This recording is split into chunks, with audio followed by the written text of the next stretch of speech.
Merhaba arkadaşım. Bugün ben Türkler birbirine nasıl seslendiklerini söyleyeceğim.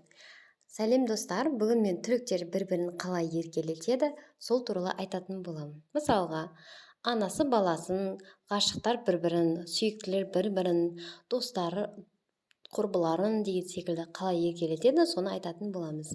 Негізі түріктер өте ашық халық, ақжарқын халық, қызу қанды халық. Сол үшін де олар көмектескенді ұнатады, адамдармен араласқанды ұнатады. Олардың сөзіне сүйенсек, өйткені олар жылы өңірлерде тұрады. Бірінші сөзіміз татылым. Татылым деп олар достарына айтады, туысқандарына айтады, жақын адамдарына айтады, сүйіктілеріне айтады, яғни барлықтарына айта береді. Мысалы, құрбыларды байқасаңыз, олар бір-біріне татылым, bir tanem деп айтып жатады. Татылым деген сөзді біз көбінде бала шағамызға айтамыз. Тәттім, балшекерім деген сияқты.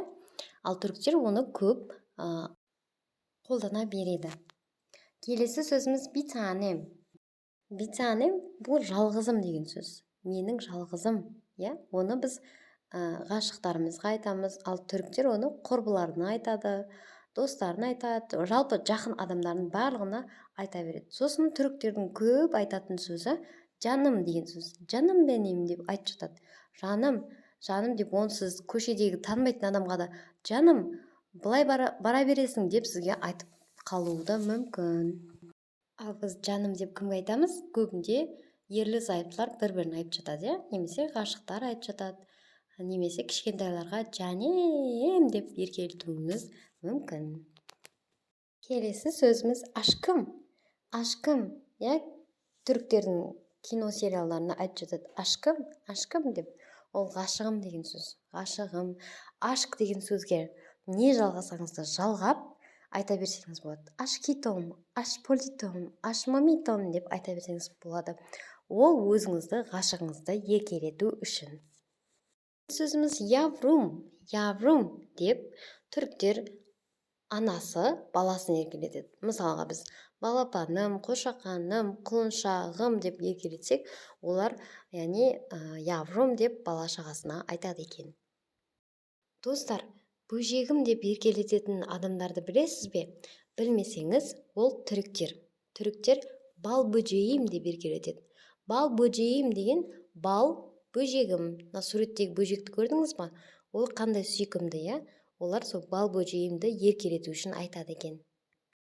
Ал біз болсақ, бала шағамызды бөжек келе жатыр деп қорқытамыз. Достар, мені мысалы достарым шопик дейді, шопик бай дейді, шапоголик дейді. Ал түріктерде мен түрік болатын болса, мені шолпанжым деп еркелететін еді. Шолпанжым, яғни шолпантай, шолпанжан деген сияқты әдемі еркелетудің түрі. Яғни кез келген адамның есіміне Ж деген әріпті қосып еркелетеміз. Шолпанжым, Айманжым, Айшажым деген секілді. Ал егерде анне баба сөзіне жимді қосатын болсаңыз, онда анашым, әкешім деп еркелету пайда болады. Мысалы, аннежим, бабажым деген секілді. Ал егерде сіз ата әже болсаңыз, немерелеріңізді еркелету үшін құрбан олдым деп оның бетін шымшымасаңыз болады. Яғни бұл сенің жолыңда жаным құрбан деген мағынаны береді. Ашкымын бахар томуржуы деп өзіңіз қатты ғашық болған ғашығыңызға айтасыз. Өйткені ол тек қана поэмаларда, өлеңдерде кездеседі. Яғни ғашықтығымның көктемгі бүршігі деген мағынаны береді. Тағы бір еркелету минек сәрчем. Минек сәрчем деген мына суреттегі торғай. Кішкентай торғайым деп еркелетсеңіз болады. Ал егерде шашы ұзын, сары танысыңыз болса, оны сырма сачлым деп еркелетсеңіз болады. Ол ұзын, сары шашты қыздарға айтылады. Ал егер бойы ұзын танысыңыз болса, оны сәлби бойлым деп еркелетсеңіз болады. Ол ұзын бойлым деген сөз.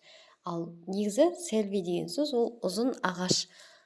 Сол себептен де сәлби бойлым деп түріктер ұзын бойлы адамдарды еркелетеді. Сондай кино бар, сәлби бойлым ал язмалым деген.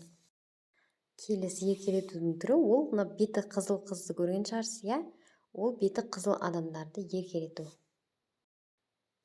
беті қызыл адамдарды қызыл шырайлым десеңіз болады қазақшада, ал түркішеде ал янаклым деп айтады.